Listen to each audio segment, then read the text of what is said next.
안녕하세요. 저는 박철수라고 합니다. 제 사연을 들어보시겠어요? 손주 녀석 민호가 눈에 밟혀 견딜 수가 있어야지요. 이제 막 학교에 들어갔다고 자랑하던 것이 엊그제 같은데 벌써 녀석이 눈앞에 아른거려 밤잠을 설치기 일쑤였습니다. 사진첩을 넘길 때마다 해맑게 웃고 있는 민호의 얼굴, 조그만 손으로 제 손가락을 꽉 잡던 그 따스한 감촉, 어눌한 발음으로 하부지 하부지 하며 따르던 귀여운 몸짓들이 파노라마처럼 스쳐 지나가곤 했습니다. 이 늙은이에게 남은 낙이라고는 그저 손주 녀석 재롱 보는 것뿐인데 그마저도 쉽지 않은 현실이 야속할 따름이었죠. 아들 민준이야 어릴 적부터 과묵했지만 속정 하나는 누구보다 깊은 녀석이라지만 결혼하고 제 가정을 꾸리면서부터는 아무래도 저보다는 제 식구 챙기기에 바빠 보였습니다. 서운하다면 서운할 수도 있겠지만 그 또한 당연한 순리라 여기며 애써 마음을 다독였습니다. 문제는 아니 어쩌면 가장 큰 걸림돌은 며느리 지영이었습니다. 처음에는 얼마나 싹싹하고 부침성 있게 굴었던지 민준이가 복도 많지 저런 참한 색시를 얻었다고 동네방네 자랑을 하고 다녔을 정도였습니다. 명절이나 생일이면 꼬박꼬박 찾아와 살갑게 안부를 묻고 제 어깨며 다리를 주무르며 애교를 부리던 모습에 저도 모르게 마음의 빗장을 활짝 열어젖혔더랬습니다. 하지만 그것도 잠시뿐이었을까요? 아이를 낳고 민준이의 직장 생활이 안정되면서부터 지영이는 조금씩 아주 미묘하게 변해가기 시작했습니다. 말투는 여전히 상냥했지만 그 안에 날이 서 있었고 눈빛은 저를 향해 있었지만 초점은 다른 곳을 헤매는 듯 했습니다. 제가 좋아하는 반찬을 해놓고도 아버님, 이거 드시기 좀 그렇지 않으세요? 요즘 소화도 잘 안 되신다면서요. 라고 하며 은근히 제 건강을 핑계로 제 식성을 제한하려 들었고 가끔 용돈이라도 쥐어주려 하면 아유, 아버님, 저희도 이제 벌만큼 벌어요. 이런 거 안 주셔도 돼요. 라고 하며 정중하게 그러나 단호하게 거절하곤 했습니다. 처음에는 그저 요즘 젊은이들의 개인주의적인 성향이려니 혹은 며느리 나름의 똑 부러지는 살림 방식이려니 하고 좋게 생각하려 애썼습니다. 하지만 시간이 흐를수록 그것이 단순한 성향의 차이가 아니라 저에 대한 무시와 은근한 냉대로 느껴지기 시작하니 여간 불편한 것이 아니었습니다. 그럼에도 불구하고 제가 아들 네 집 방문을 결심한 것은 순전히 민호 때문이었습니다. 며느리의 그 미묘한 냉대를 감수하고서라도 하루가 다르게 커가는 손주 녀석의 모습을 제 눈에 담고 싶은 마음이 더 간절했기 때문입니다. 며칠 전 아내와 함께 장을 보러 갔다가 민호 또래 아이들이 엄마 손을 잡고 제잘거리는 모습을 보는데 어찌나 민호 생각이 나던지요. 그날 저녁 밥상에서 물 한 모금 마시고 넌지시 아내에게 말을 건넸습니다. 이번 주말에 민준이네나 한번 다녀올까 싶네. 자네는 아내는 제 마음을 이미 다 알고 있었다는 듯 군소리 없이 고개를 끄덕였죠. 그러세요. 민호도 할아버지 보고 싶어 할 거예요. 난 못 가죠. 일해야 되니까 가실 때 애 좋아하는 과자라도 좀 사가시고요. 지영이한테는 너무 부담 주지 않는 선에서 작은 화장품이라도 하나 사다 주면 싫어하진 않겠지. 아내의 말끝에 묻어나는 미묘한 걱정을 모른 채 하며 저는 그저 민호 볼 생각에 마음이 들떠 있었습니다. 금요일 오후 퇴근하는 민준이 차에 맞춰 함께 들어가기로 하고 부랴부랴 짐을 챙겼습니다. 민호가 요즘 푹 빠져 있다는 공룡 로봇 시리즈의 최신형 모델을 구하기 위해 백화점이며 장난감 가게를 몇 군데나 돌아다녔는지 모릅니다. 어렵사리 구한 로봇 상자를 품에 안고 그 녀석이 환장하는 초콜릿 과자와 젤리를 한 보따리 사들고 나서는 발걸음은 마치 소풍 가는 아이처럼 가볍고 설레었습니다. 며느리에게 줄 화장품도 아내가 골라준 것으로 제일 좋은 것을 샀습니다. 모처럼 아들 며느리, 손주와 함께 오순도순 저녁이라도 먹으며 그간 못다한 이야기를 나눌 생각에 마음 한구석이 따뜻하게 부풀어 오르는 듯 했지요. 가는 길에 차창 밖으로 스쳐 지나가는 풍경들마저 평소보다 더 아름답게 느껴질 정도였습니다. 하지만 그런 부푼 기대감과 설렘은 아들네 집 현관에 들어서는 순간부터 조금씩, 아주 조금씩 금이 가기 시작했습니다. 민준이가 익숙하게 비밀번호를 누르고 문을 열자 거실 소파에 비스듬히 누워 스마트폰을 들여다보던 지영이는 저희가 들어서는 기척에도 한참 동안 고개조차 들지 않았습니다. 여보, 아버지 오셨잖아. 민준이가 조금은 짜증 섞인 목소리로 재촉하고 나서야 그제야 마지못해 스마트폰에서 눈을 떼더군요. 그리고는 마치 방금 잠에서 깬 사람처럼 부스스한 표정으로 현관 쪽을 쳐다보며 건성으로 인사했습니다. 아버님, 오셨어요? 그 목소리에는 반가움이라고는 눈곱만큼도 찾아볼 수 없었습니다. 오히려 왜 또 왔나 하는 듯한 귀찮음과 짜증이 잔뜩 묻어나는 듯 했습니다. 마치 약속 없이 들이닥친 불청객이라도 맞이하는 듯한 싸늘함. 안 그래도 오는 내내 며느리의 반응이 어떨까 싶어 내심 긴장하고 있던 터라 그 노골적인 냉대에 심장이 덜컥 내려앉는 기분이었습니다. 민준이가 제 눈치를 살피며 여보, 아버지 오셨는데 좀 일어나서 맞이해야지. 하고 다시 한번 핀잔을 주자 그제야 마지못해 몸을 일으키며 하는 말이 더욱 가관이었습니다. 아, 네. 오셨어요? 갑자기 오신다고 해서 청소도 제대로 못했는데 집이 좀 어수선하죠? 갑자기 오다니요. 민준이를 통해 분명 주초부터 온다고 오늘 몇 시쯤 도착할 것이라고 몇 번이나 언지를 주었고 민준이 역시 며느리에게 다 전달했다고 확인까지 해주었는데 말입니다. 갑자기라는 단어에 방점이 찍힌 그 말은 명백히 제 방문이 달갑지 않다는 뜻을 내포하고 있었습니다. 제 얼굴이 순간 딱딱하게 굳어지는 것을 느꼈지만 애써 표정을 관리하며 손에 든 선물 꾸러미를 흔들어 보였습니다. 여기서 분위기를 험악하게 만들고 싶지는 않았으니까요. 괜찮다. 집이 이만하면 깨끗하고만 뭘. 우리 민호는 어디 있느냐? 할아비가 우리 강아지 좋아하는 거 잔뜩 사왔는데. 바로 그때 제 목소리를 들었는지 방에서 민호가 총알처럼 튀어나왔습니다. 할아버지 오셨다. 우렁찬 목소리로 외치며 제 다리에 와락 매달리는 손주 녀석 덕분에 방금 전까지 제 가슴을 짓누르던 불편하고 서운한 감정이 눈 녹듯 사라지는 듯 했습니다. 역시 오길 잘했다는 생각이 들었지요. 이 녀석을 보기 위해 그깟 며느리의 냉대쯤이야 얼마든지 참을 수 있을 것 같았습니다. 오냐? 우리 민호. 아이고, 이놈 자식. 그새 또 이렇게 컸어. 할애비보다 더 크겠네, 아주. 녀석을 번쩍 안아 올리자 제 목에 매달려 까르르 웃음을 터뜨립니다. 그 웃음소리 하나에 세상 모든 시름이 다 잊히는 듯 했습니다. 민호는 제 품에 안겨 조잘조잘 학교에서 있었던 일, 친구들과 놀았던 이야기들을 쉴 새 없이 늘어놓았습니다. 저는 연신 맞장구를 치며 녀석의 이야기에 귀를 기울였죠. 하지만 그것도 잠시 거실로 들어서자 다시금 불편한 기류가 감돌기 시작했습니다. 지영이는 민호가 제게 그토록 살갑게 구는 모습이 영 마땅치 않은지 못마땅한 표정으로 곁눈질을 하며 찬물을 끼얹었습니다. 민호야, 할아버지 힘드시겠다. 이제 그만 내려와서 손 씻고 올 준비해. 저녁 식탁은 그야말로 가시방석이 따로 없었습니다. 지영이는 제가 좋아하는 나물 반찬 하나 없이 온통 자신과 민준이가 좋아하는 기름진 음식들만 차려놓았더군요. 물론 제가 온다고 특별히 신경 써서 장을 봐 온 것 같지도 않았습니다. 냉장고에 있는 재료들로 대충 차린 듯한 성에 없는 밥상이었습니다. 제 앞에서는 수저를 드는 둥 마는 둥 하더니 이내 스마트폰을 식탁 한쪽에 세워두고 드라마인지 뭔지를 보며 혼자 피식피식 웃고 있었습니다.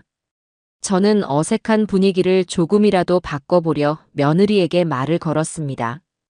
얘야, 요즘 회사 일은 좀 어떠냐? 특별히 바쁘거나 힘든 일은 없고.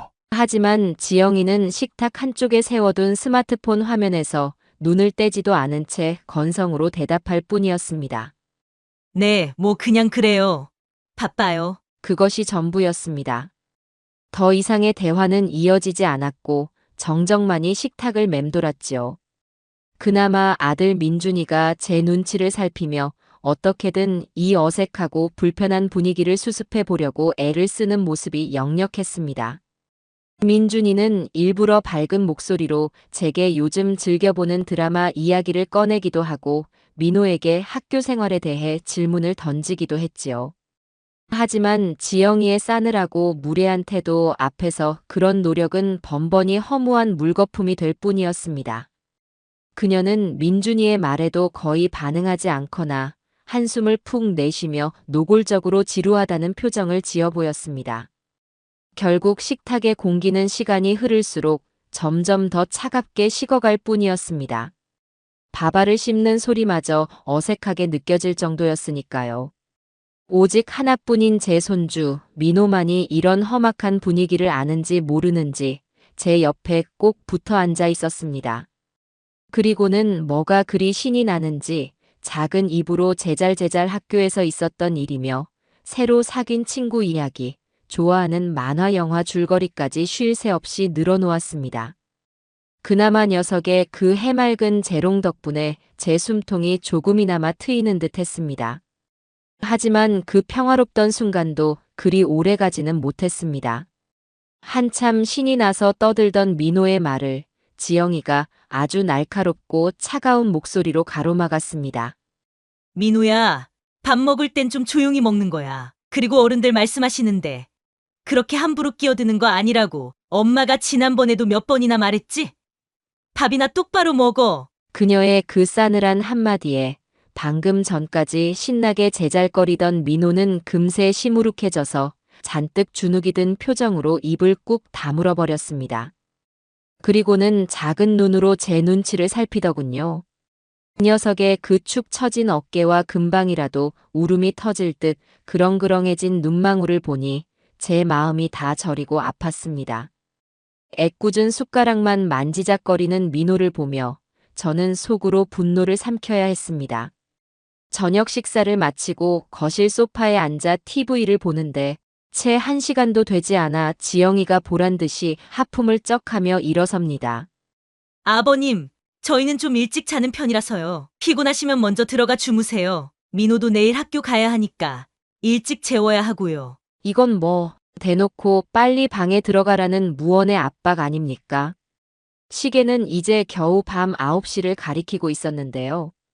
주말이라 다음날 늦잠을 자도 될 터인데 굳이 민호 핑계까지 대는 모습이 얄밉기 짝이 없었습니다. 씁쓸함을 삼키며 자리에서 일어났습니다. 민준이가 저를 작은 방으로 안내하며 아버지, 죄송해요. 지영이가 오늘 회사에서 좀 안 좋은 일이 있었는지 많이 예민하네요. 이해 좀 해주세요. 하고 멋쩍게 웃었지만 제 마음은 이미 편치 않았습니다. 저를 위해 마련된 방은 안방과는 복도 끝에 동떨어진 창고 방 옆에 붙어있는 작은 방이었습니다. 평소에는 거의 쓰지 않는지 먼지가 뽀얗게 쌓인 손님용 이부자리가 달랑 놓여 있었고 방 안에서는 어딘지 모르게 퀴퀴한 냄새까지 나는 듯 했습니다. 문제는 그날 밤부터 시작되었습니다. 민준이 내외가 쓰는 안방과 달리 제가 배정받은 작은 방은 유난히 공기가 차갑게 느껴졌습니다. 처음에는 오래 비워둔 방이라 그런가 보다 하고 대수롭지 않게 넘기려 했습니다. 창문이 제대로 닫혀 있는지 확인하고 얇디 얇은 손님용 이불을 목까지 끌어당기고 잠을 청하려 했지만 시간이 갈수록 한기가 뼛속까지 스며드는 것 같아 좀처럼 잠을 이룰 수가 없었지요. 바닥은 얼음장처럼 차가웠고 벽에서는 외풍이 느껴지는 듯 했습니다.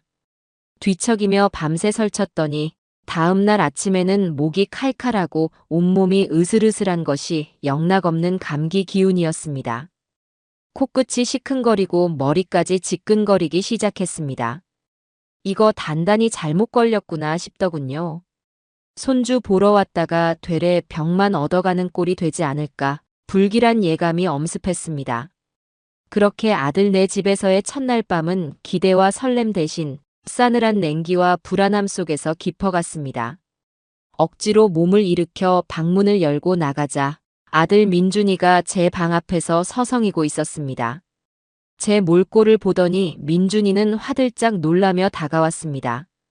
아버지, 얼굴이 왜 이렇게 안 좋으세요? 밤새 편찮으셨어요? 열도 있으신 것 같은데. 그 녀석은 제 이마에 손을 얹어보더니 안절부절 못하며 어쩔 줄 몰라 했습니다.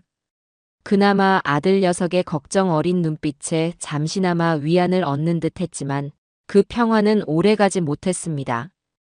부엌 쪽에서 아침 식사를 준비하는 듯 달그락거리는 소리와 함께 며느리 지영이의 날카로운 목소리가 들려왔기 때문입니다. 민호야, 빨리빨리 안 움직여? 학교 늦겠다. 그리고 할아버지 근처에는 얼씬도 하지 마. 할아버지 감기 걸리신 것 같으니까. 너한테 옮으면 큰일 나. 제 안부를 묻기는커녕 손주에게 제 근처에도 오지 말라고 경고하는 며느리의 목소리에는 걱정이라고는 눈곱만큼도 찾아볼 수 없었습니다. 오로지 손주가 감기에 옮을까봐 전전긍긍하는 이기심만이 가득 담겨 있었죠. 제가 무슨 괴지레라도 걸린 사람 취급하는 그 태도의 속에서 다시 한번 천불이 치솟는 것을 느꼈습니다. 그래, 나는 이제 내 놈들에게 그저 귀찮고 병균 옮기는 늙은이에 불과한 것이냐. 서러움과 분노가 동시에 치밀어 올랐습니다.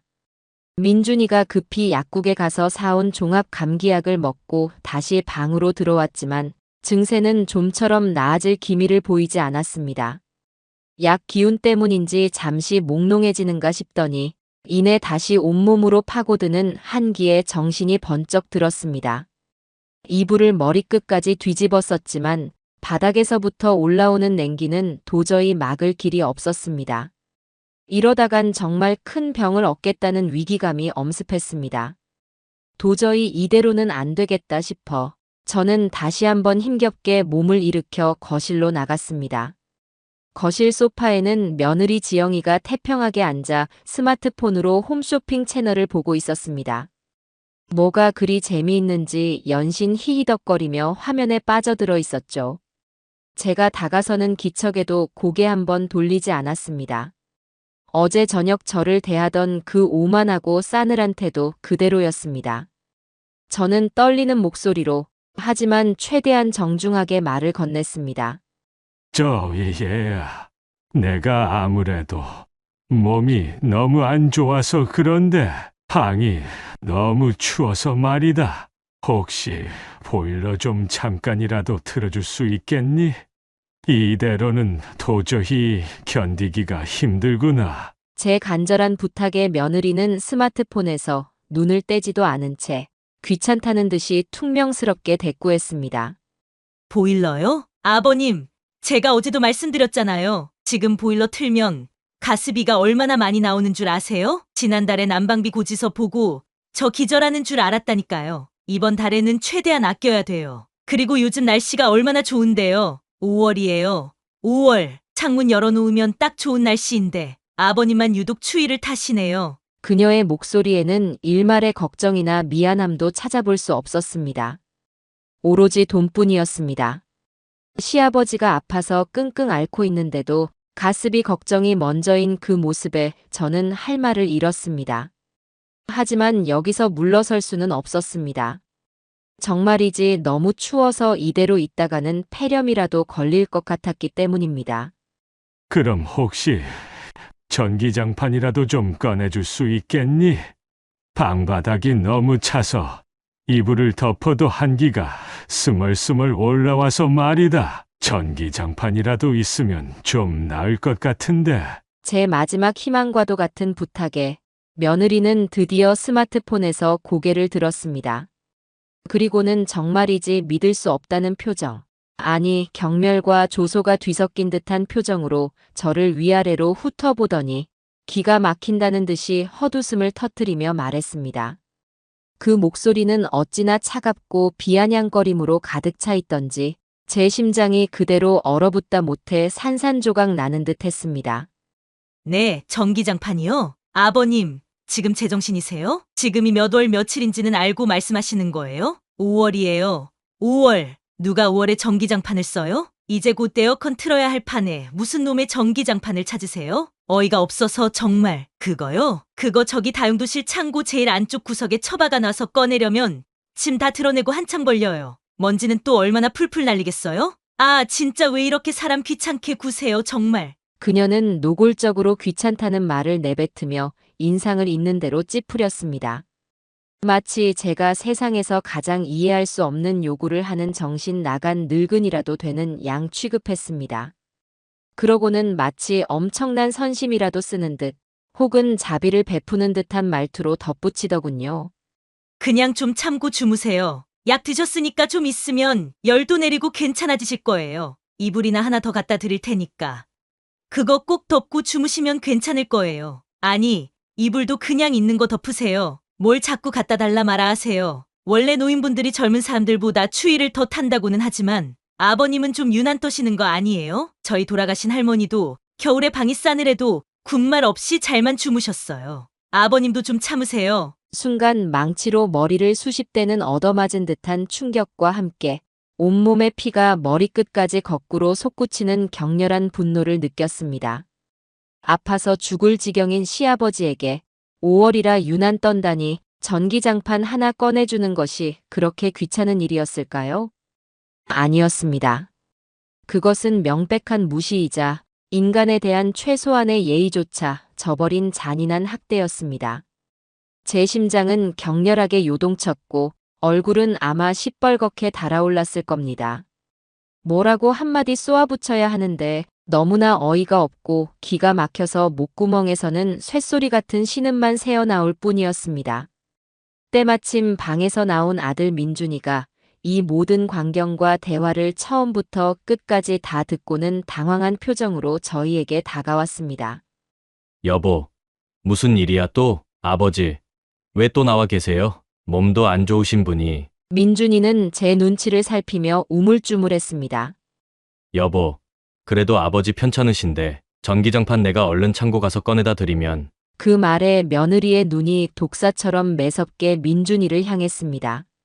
당신은 좀 가만히 있어. 뭘 안다고 자꾸 나서고 그래? 당신이 살림하는 거 봤어? 전기세 가스비가 얼마나 나오는지 알기나 해? 그리고 당신 방 아니라고. 함부로 말하지 말고 당신 방에나 좀 들어가 있어. 제발, 왜 자꾸 일을 크게 만들어? 민준이는 며느리의 그 서슬퍼런 기세에 완전히 눌려버렸습니다. 아무 말도 못하고 그저 입술만 파르르 깨물고 있더군요. 저는 그 모습을 보며 절망감을 넘어선 무력감을 느꼈습니다.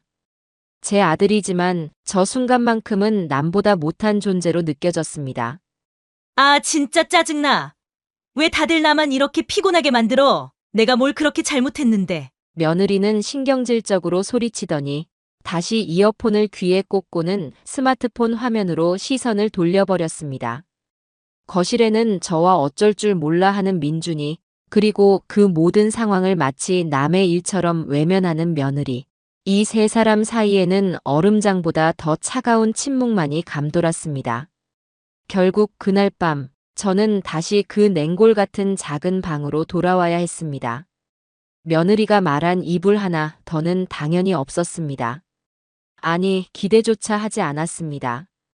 얇은 이불 한 장을 목까지 끌어당기고 저는 밤새도록 뜬 눈으로 천장만 바라보았습니다. 기침은 폐가 터져라 터져나왔고 온몸의 뼈마디는 시리다 못해 아려왔습니다. 하지만 그 육체적인 고통보다 더 참기 힘든 것은 심장을 후벼 파는 듯한 모멸감과 배신감, 그리고 그 모든 것을 압도하는 지독한 분노였습니다. 5월이라 괜찮다고? 내가 지금 아파 죽겠는데 그깟 전기장판 하나 꺼내주는 게 귀찮다고? 유난을 떤다고? 그녀가 내뱉었던 말 한마디 한마디가 비수처럼 제 가슴에 박혀왔습니다. 캄캄한 어둠 속에서 저는 차가운 방바닥의 냉기를 온몸으로 느끼며 이를 갈았습니다. 그래, 좋다. 이 년이 얼마나 잘났는지 한번 똑똑히 보자. 이 집이 과연 누구의 것인지. 이 년이 지금 누구 덕에 그 따뜻한 안방에서 두 다리 쭉 뻗고 편히 잠을 자고 있는지 아주 뼈저리게, 처절하게 느끼게 해주마. 그 결심은 얼음장보다 차갑고 강철보다 단단하게 제 가슴속 깊은 곳에 뿌리내리고 있었습니다. 복수의 칼날은 이미 제 손에 들려 있었고 저는 그것을 휘두를 순간만을 기다리고 있었습니다. 밤새도록 끙끙 앓다시피 한 저는 다음 날 아침 동이 트기도 전에 일찌감치 짐을 꾸렸습니다. 며칠 사이에 제 몰골은 말이 아니게 변해 있었습니다. 두 눈은 퀭하게 들어가 초점을 잃었고 얼굴은 푸석푸석하다 못해 누렇게 떠 있었으며 기침은 한 번 시작하면 멈출 기미를 보이지 않고 콜록거렸습니다. 더 이상 그 끔찍한 집에 단 1분 1초도 머무르고 싶지 않았습니다. 아니, 머무를 수가 없었습니다. 이곳은 사람이 사는 집이 아니라 제 영혼을 갉아먹는 차가운 감옥과도 같았습니다. 제가 방문을 열고 나서자 거실 소파에서 꾸벅꾸벅 졸고 있던 아들 민준이가 화들짝 놀라며 제게 다가왔습니다. 제 상태를 본 녀석은 안절부절 못하며 어쩔 줄 몰라 했습니다. 아버지, 벌써 일어나셨어요? 아직 날도 밝지 않았는데 몸은 좀 어떠세요? 제가 죽이라도 좀 끓여드릴까요? 그 녀석의 얼굴에는 진심으로 저를 걱정하는 기색과 함께 어찌할 수 없는 상황에 대한 죄스러움이 역력했지만 이미 제 마음은 싸늘하게 식어버린 후였습니다. 그 어떤 말도 제 귀에는 공허하게 들릴 뿐이었습니다. 그때 안방 문이 열리며 며느리 지영이가 부스스한 모습으로 걸어 나왔습니다. 저를 보더니 그녀는 아주 잠깐 놀라는 듯 했지만 이내 언제 그랬냐는 듯이 표정을 바꾸고는 평소와는 다른, 그러나 어딘지 모르게 부자연스럽고 가식적인 미소를 지으며 다가왔습니다. 어머, 아버님, 벌써 가시게요? 몸도 아직 안 좋으신데 하루 더 푹 쉬시다 가시지 그러셨어요. 저희가 제대로 챙겨드리지도 못했는데 정말 죄송하게 됐어요. 다음에는 꼭 저희가 맛있는 거 잔뜩 준비해 놓고 기다릴게요. 꼭 다시 오셔야 해요. 아셨죠? 조심히 들어가세요, 아버님. 그 뻔뻔하고 능글맞은 연기에 기가 막힐 지경이었습니다. 다음이라니, 다시 오라니. 니년이 차려주는 밥상에 청산가리가 들었을지언정 2번 다시 니년 면상을 볼 일은 없을 것이다. 속으로 그렇게 수없이 외쳤습니다. 어쩌면 그녀는 제가 이 집을 떠나는 것이 내심 기뻐서 저런 연극을 하는 것일지도 모른다는 생각마저 들었습니다. 저는 아무런 대꾸도 하지 않고 그저 싸늘한 눈빛으로 그녀를 한번 쏘아봐 준 뒤 민준이가 황급히 불러세운 택시에 올라탔습니다. 차창 밖으로 멀어져가는 아파트 건물을 바라보며 저는 지독한 결심을 더욱 굳게 다졌습니다. 두고 봐. 내가 반드시 이년들이 그 안락한 보금자리에서 피눈물을 흘리며 쫓겨나게 만들어줄 테니. 집으로 돌아오는 택시 안에서 지난 며칠간 겪었던 일들과 함께 제 평생의 기억들이 파노라마처럼 머릿속을 스쳐 지나갔습니다. 젊은 시절 밤낮 없이 뼈 빠지게 일하며 악착같이 돈을 모았던 기억들. 남들이 꺼리는 험한 일도 마다하지 않았고 남들이 편히 쉴 때 저는 잠을 줄여가며 투잡, 쓰리잡을 뛰었습니다. 그렇게 피와 땀으로 얼룩진 돈을 한 푼 두 푼 모아 처음으로 제 이름으로 된 집을 장만했을 때의 그 벅찬 감격은 수십 년이 지난 지금도 제 가슴속에 생생하게 남아 있습니다. 그리고 하나뿐인 외아들 민준이가 결혼할 때 신혼집 걱정 없이 편하게 새 출발하라고 평생 제가 아끼고 갖고 온 그 집을 아무런 조건 없이 흔쾌히 내주었던 기억. 처음 시집 왔을 때 지영이는 또 얼마나 싹싹하고 애교 넘치게 굴었던가요? 아버님은 제 친아버지나 마찬가지세요. 라고 하며 제 팔짱을 끼고 따르던 그 모습에 참으로 복스럽고 착한 며느리를 얻었구나 하고 얼마나 안심하고 기뻐했던가요? 하지만 그것은 모두 교활한 위장이었고 기만이었음을 이제야 똑똑히 깨달았습니다. 시간이 흐를수록 그녀는 조금씩 아주 교묘하게 본색을 드러냈습니다. 명품 가방과 옷가지들을 사들이는 데는 돈을 아끼지 않으면서도 시부모에게는 명절 선물 하나 제대로 하는 법이 없었습니다. 해외여행은 밥 먹듯 다니면서도 정작 아픈 시아버지가 찾아왔을 때는 난방비 몇 푼 아끼겠다고 냉골방에 쳐넣고 전기장판 하나 꺼내주는 것마저 귀찮다고 사람을 벌레 보듯 취급했습니다. 5월이라 춥지 않다고? 아파 죽어가는 사람에게 전기장판 하나 꺼내주기 귀찮다고? 유난을 떤다고? 그녀가 내뱉었던 그 모든 말들이 독화살처럼 제 심장에 박혀 피를 흘리게 만들었습니다. 분노와 허탈함, 배신감이 거대한 파도처럼 밀려와 저를 집어삼킬 듯 했습니다. 집에 도착하자마자 저는 겉옷도 벗지 않은 채 전화기를 들었습니다. 손가락이 부들부들 떨렸지만 저는 망설이지 않고 오래전부터 알고 지내던 부동산 중개인 최 사장에게 전화를 걸었습니다. 그는 제가 젊은 시절, 지금의 아파트를 처음 분양받을 때부터 인연을 맺어온 제 인생의 중요한 거래들을 도맡아 처리해준 믿을 만한 사람이었습니다. 최 사장, 나 박철수일세. 오랜만이지 않은가? 아이고, 박 사장님. 이게 얼마만입니까? 그동안 별일 없으셨고요? 목소리가 왜 이렇게 잠기셨습니까? 혹시 어디 편찮으신 겁니까? 최 사장의 반갑고 걱정스러운 목소리에 잠시 울컥했지만 이내 마음을 다잡고 단호하게 본론을 꺼냈습니다. 다름이 아니라 내가 지금 민준이 녀석 살라고 준 그 아파트 있지 않은가? 강남 요지에 있는 거 말일세. 그거 당연히 내 명의로 되어 있는 내 집이네만 그거 좀 아주 급하게 처분하고 싶은데 최 사장이 좀 알아봐 줄 수 있겠나? 수화기 너머로 최 사장의 숨막히는 소리가 들려왔습니다. 잠시 동안 아무 말도 없이 침묵이 흘렀습니다. 아마도 그 역시 제 갑작스러운 이야기에 크게 놀란 모양이었습니다. 잠시 후 그가 아주 조심스럽고 낮은 목소리로 물었습니다. 박 사장님. 갑자기 그 집은 왜? 무슨 일이라도 있으신 겁니까? 혹시 민준 군이나 손주에게 무슨 안 좋은 일이라도 생긴 건 아니겠지요? 저는 깊은 한숨을 내쉬며 지친 목소리로 대답했습니다. 민준이나 민호한테는 아무 일 없네. 그냥 내 개인적인 사정이 좀 생겼네. 자세한 건 만나서 이야기하세. 중요한 것은 최대한 빨리 그리고 아주 조용하게 처리하고 싶다는 걸세. 아들 내외는 아직 아무것도 모르고 있으니 그렇게 알아주게. 그들이 눈치채기 전에 모든 것을 끝내야 하네. 제 목소리에 담긴 절박함과 단호함을 느꼈는지 최 사장은 더 이상 캐묻지 않았습니다. 알겠습니다, 사장님. 그럼 제가 내일이라도 당장 사장님 댁으로 한번 찾아뵙겠습니다. 그래주게. 기다리고 있겠네. 전화기를 내려놓는 순간 온몸에서 기운이 쭉 빠져나가는 듯 했지만 한편으로는 마음속 깊은 곳에서부터 뜨거운 복수심이 용암처럼 끓어오르는 것을 느꼈습니다.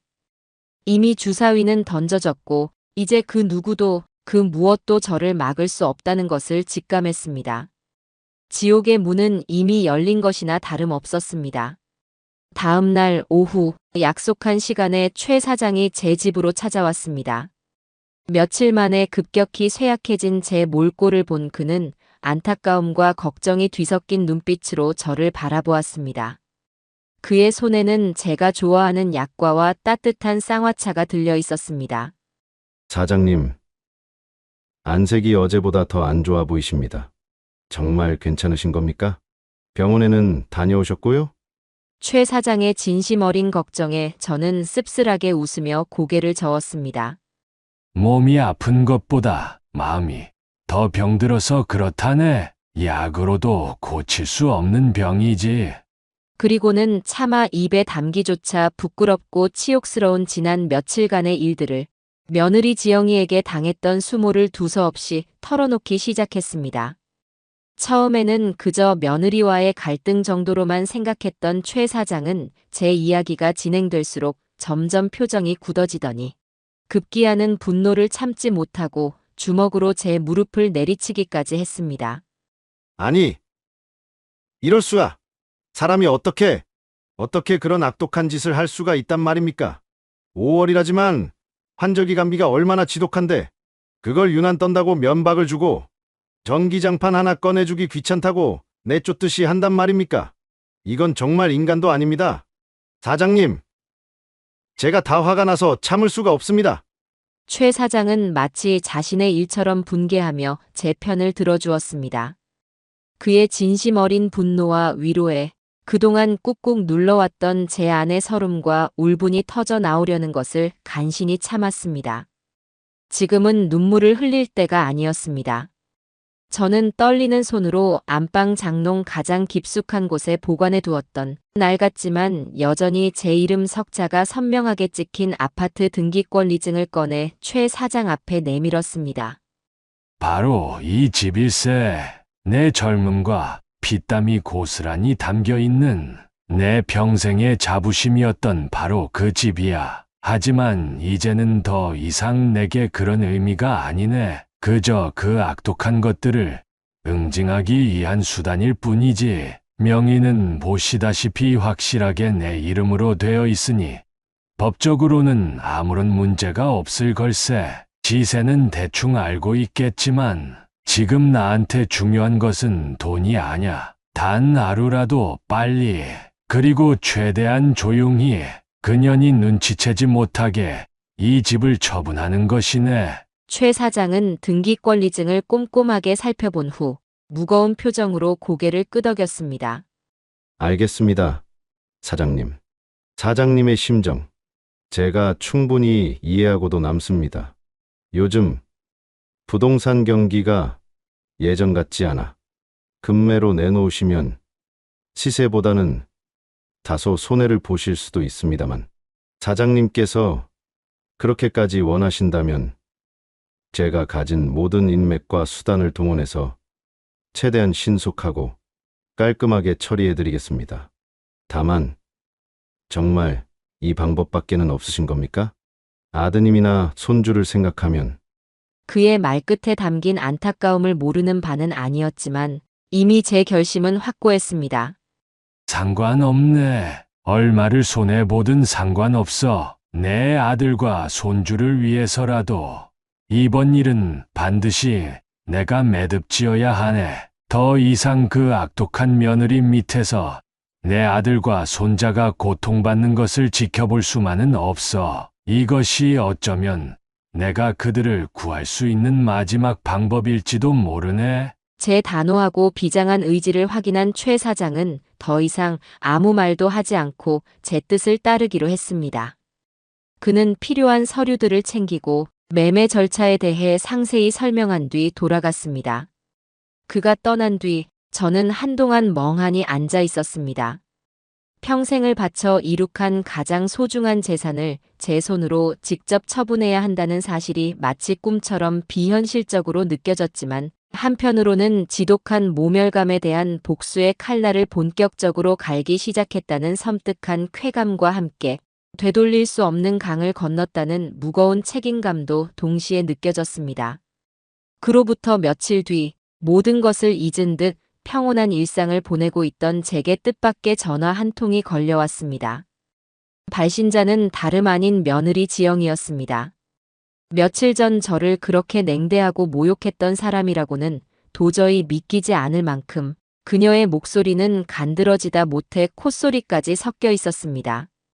아버님, 저 지영이에요. 헤헤. 아버님, 그동안 별일 없으셨어요? 몸은 좀 어떠시고요? 아이고, 저희가 그때 아버님 제대로 챙겨드리지도 못하고 보내드려서 얼마나 마음이 쓰였는지 몰라요. 민호도 할아버지 보고 싶다고 매일같이 노래를 부른답니다. 그래서 말인데요. 이번 주말에 저희가 민호 데리고 아버님 댁에 한번 찾아뵐까 하는데 시간 괜찮으세요? 아버님 좋아하시는 갈비찜 제가 아주 맛있게 해갈게요. 네. 아버님? 그 뻔뻔하고 가증스러운 목소리를 듣고 있자니 속에서부터 역겨움이 치밀어 올라와 당장이라도 전화기를 집어 던지고 싶었습니다. 아마도 아들 민준이에게서 제 건강이 좋지 않다는 이야기를 전해 듣고 혹시라도 제 마음이 변할까 싶어 미리 선수 치려는 속셈이겠지요. 아니면 제가 집을 팔려는 불길한 기미라도 어렴풋이 눈치챈 것일까요? 어느 쪽이든 그녀의 그 위선적인 행동은 제 분노에 기름을 붓고 제 결심을 더욱 확고하게 만드는 기폭제가 될 뿐이었습니다. 저는 싸늘하다 못해 얼음장처럼 차가운 목소리로 대답했습니다. 아니다. 나는 아직 몸이 안 좋아서 사람 만날 기운이 조금도 없다. 갈비찜은 무슨 놈의 갈비찜? 그리고 민호는 내가 나중에 따로 한번 보러 갈 생각이다. 그러니 너희는 올 생각이란 꿈에도 하지 마라. 특히 너는 2번 다시 내 앞에 나타나지 않는 게 좋을 게다. 제 살기등등한 목소리에 며느리는 잠시 당황한 듯 네 아버님, 그게 아니라. 하고 말끝을 흐리더니 이내 언제 그랬냐는 듯이 태연하게 아버님도 참 농담도 잘하세요. 그럼 푹 쉬시고 몸조리 잘하세요. 저희가 조만간 꼭 한번 찾아뵐게요. 하며 일방적으로 전화를 끊어버렸습니다. 그 뻔뻔함과 뻔뻔스러움에 치가 떨리다 못해 온몸에 피가 싸늘하게 식는 것 같았습니다. 그녀와의 통화는 제 가슴 속에 남아있던 일말의 망설임마저 완전히 제거해버렸습니다. 이제 더 이상 주저할 이유도 시간도 없었습니다. 그리고 바로 다음 날 최 사장으로부터 기다리던 연락이 왔습니다. 사장님, 드디어 매수 희망자가 나타났습니다. 사장님께서 말씀하신 대로 시세보다 조금 낮춰서 급매물로 올렸더니 바로 어제 연락이 왔습니다. 자금 사정도 확실하고 집도 한번 직접 보고 싶어 합니다. 이번 주 금요일 오후 시간이 어떠실는지요? 아드님과 며느님이 직장에 나가 집에 없을 시간으로 맞춰보았습니다만 저는 조금의 망설임도 없이 즉시 대답했습니다. 좋네. 아주 좋아. 금요일 오후라면 더할 나위 없지. 그들이 퇴근하기 전에 모든 것을 끝낼 수 있도록 신속하게 진행해 주시게. 최 사장은 제 말뜻을 정확히 이해하고는 알겠다고 대답했습니다. 드디어 때가 온 것입니다. 복수의 서막이 장엄하게 오르고 있었고 저는 그 무대의 주인공이 될 준비를 하고 있었습니다. 제 심장은 기대감과 긴장감으로 세차게 뛰고 있었습니다. 최 사장으로부터 매수 희망자가 나타났다는 연락을 받은 후 제 마음은 폭풍전야처럼 겉으로는 평온했지만 속으로는 온갖 감정이 들끓었습니다. 드디어 복수의 칼을 뽑아들 순간이 임박했다는 기대감과 함께 혹시라도 계획에 차질이 생기지는 않을까 하는 초조함이 교차했습니다. 특히 금요일 오후 아들 내외가 퇴근하기 전에 모든 것을 끝내야 한다는 생각에 잠시도 마음을 놓을 수가 없었습니다. 만반의 준비를 위해 저는 목요일 저녁 아무렇지도 않은 척 아들 민준이에게 전화를 걸었습니다. 목소리는 최대한 평소처럼 부드럽고 인자하게 꾸몄지요. 민준아, 아비다. 잘 지내고 있느냐? 회사 일은 많이 바쁘지 않고. 네. 아버지, 저는 그럭저럭 잘 지내고 있습니다. 아버지는 좀 어떠세요? 아직도 몸이 안 좋으신 건 아니고요. 그 녀석의 목소리에는 여전히 저에 대한 걱정이 묻어 있었습니다. 그 순진하고 착해 빠진 아들의 목소리를 들으니 순간 마음 한구석이 찡하게 아려왔지만 이미 엎질러진 물이었습니다. 이 모든 것은 결국 내 녀석이 우유부단하게 처신하고 악독한 마누라에게 휘둘린 업보이기도 하니까요. 나는 이제 괜찮다. 약 먹고 푹 쉬었더니 거뜬해졌어. 다름이 아니라 민호 녀석이 요즘 통 전화를 안 해서 궁금해서 그런다. 혹시 내일, 그러니까 금요일인데 너희 부부 뭐 특별한 약속 같은 거라도 있니? 아니면 일찍 퇴근하는 날인가 해서 말이다. 제 딴에는 최대한 자연스럽게 떠보려는 의도였지만 혹시라도 민준이가 제 속셈을 눈치챌까봐 심장이 조마조마했습니다. 내일이요? 아니요. 아버지, 내일은 별다른 약속 없어요. 저도 그렇고 지영이도 평소처럼 퇴근할 것 같은데요. 왜 그러세요? 무슨 일 있으세요? 아들은 아무것도 모른 채 평소처럼 대답했습니다. 저는 그제야 안도의 한숨을 내쉬며 태연하게 통화를 마무리했습니다. 아니다. 아무것도. 그냥 민호 녀석이랑 통화라도 한번 할까 했는데 너희가 바쁘면 할 수 없지. 그럼 잘 지내거라. 그렇게 아들 내외가 금요일 오후에 집에 없을 것이라는 사실을 확실하게 파악하고 나서야 저는 비로소 다음 단계를 진행할 수 있었습니다. 모든 것이 제 계획대로 순조롭게 흘러가고 있었습니다. 드디어 약속한 금요일 오후, 저는 최 사장과 함께 문제의 아파트로 향했습니다. 제 손에는 당연히 그 집의 열쇠가 들려 있었지요. 굳게 닫힌 현관문 앞에 서자 만감이 교차했습니다. 이 문을 열고 들어서면 이제 정말 돌이킬 수 없는 일이 벌어질 것이라는 예감 때문이었습니다.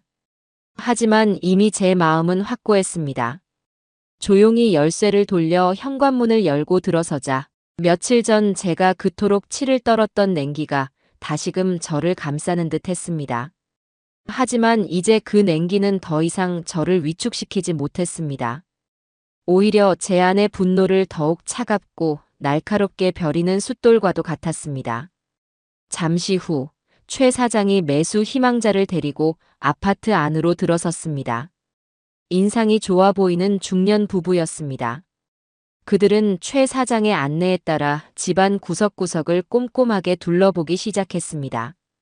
거실 안방 작은 방들, 그리고 주방과 화장실까지. 제가 냉골 방에서 밤새 떨었던 작은 방을 유심히 살펴보는 그들의 모습을 보며 저는 속으로 쓴웃음을 지었습니다. 당신들은 적어도 이 방에서 그런 수모를 당할 일은 없겠지 하는 생각이 스쳐 지나갔습니다.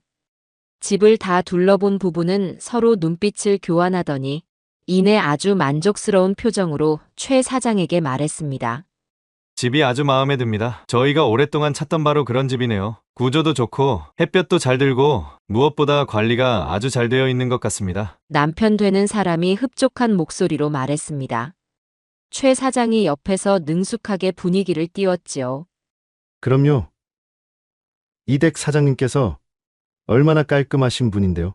그리고 아시다시피 이 동네에서 이 정도 조건에 이 가격으로 나온 매물은 정말 찾기 힘듭니다. 거의 로또에 당첨되신 거나 마찬가지라고 보시면 됩니다. 매수자는 잠시 아내와 소곤거리며 의견을 나누더니 이내 결심한 듯 단호한 표정으로 제게 다가와 말했습니다. 사장님, 저희는 이 집을 꼭 사고 싶습니다. 괜찮으시다면 오늘 바로 가계약이라도 진행하고 싶습니다. 계약금도 바로 준비할 수 있고요. 모든 것이 제가 예상했던 것보다 훨씬 더 빠르고 순조롭게 진행되고 있었습니다. 저는 최 사장에게 눈짓을 보냈고 최 사장은 미리 준비해 온 가계약서와 표준 매매 계약서를 꺼내 보였습니다. 가격을 흥정하는 과정도 거의 없었습니다. 저는 시세보다 조금 낮은 가격을 제시했고 매수자는 그 가격을 기꺼이 받아들였습니다. 그들에게는 그 가격마저도 충분히 매력적이었던 모양입니다. 제게 중요한 것은 돈이 아니라 시간이었으니까요. 그 자리에서 바로 가계약이 체결되었고 매수자는 즉시 제 통장으로 계약금의 일부를 송금했습니다. 나머지 계약금과 중도금, 잔금 지급 일정, 그리고 소유권 이전 등기 절차까지 모든 것이 일사천리로 합의되었습니다. 모든 것이 너무나 빠르고 쉽게 결정되는 것을 보며 저는 이것이 정말 현실인가 하는 생각마저 들었습니다. 하지만 계약서에 찍힌 제 이름과 매수자의 도장, 그리고 제 통장에 찍힌 계약금 입금 내역은 이것이 엄연한 현실임을 증명하고 있었습니다. 가계약을 마치고 매수자와 최 사장이 돌아간 뒤 저는 한동안 텅 빈 아파트 거실에 홀로 서 있었습니다. 창밖으로는 평화로운 금요일 오후의 풍경이 펼쳐져 있었지만 제 마음속은 거대한 폭풍이 몰아치기 직전의 고요함, 바로 폭풍전야 그 자체였습니다. 이제 곧 이 집의 진짜 주인 행세를 하던 며느리에게 이 모든 사실이 알려질 것입니다.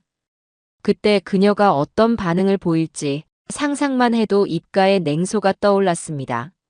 물론 아들 민준이가 받을 충격과 상처를 생각하면 마음이 편치만은 않았지만 이 모든 것은 그들이 자초한 일이었습니다. 특히 며느리 지영이, 그녀는 자신이 저지른 짓에 대한 대가를 반드시 치러야 했습니다. 5월에 전기장판이 귀찮다고? 그래. 이제 그 귀찮음마저도 내 것이 아니게 될 것이다. 제 마음속에서는 이미 그녀를 향한 통쾌한 복수가 시작되고 있었습니다.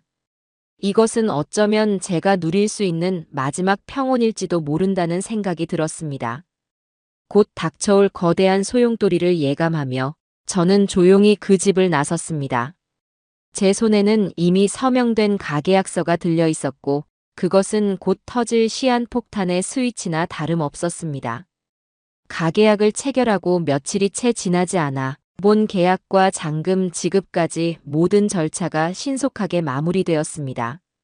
최 사장의 노련한 일처리 덕분에 소유권 이전 등기 역시 그 어떤 문제도 없이 깔끔하게 완료되었지요. 이제 그 아파트는 법적으로도 실질적으로도 완벽하게 다른 사람의 소유가 된 것입니다. 제 통장에는 집을 판 돈이 두둑하게 입금되었고 그 액수를 확인하는 순간 저는 만감이 교차하는 것을 느꼈습니다.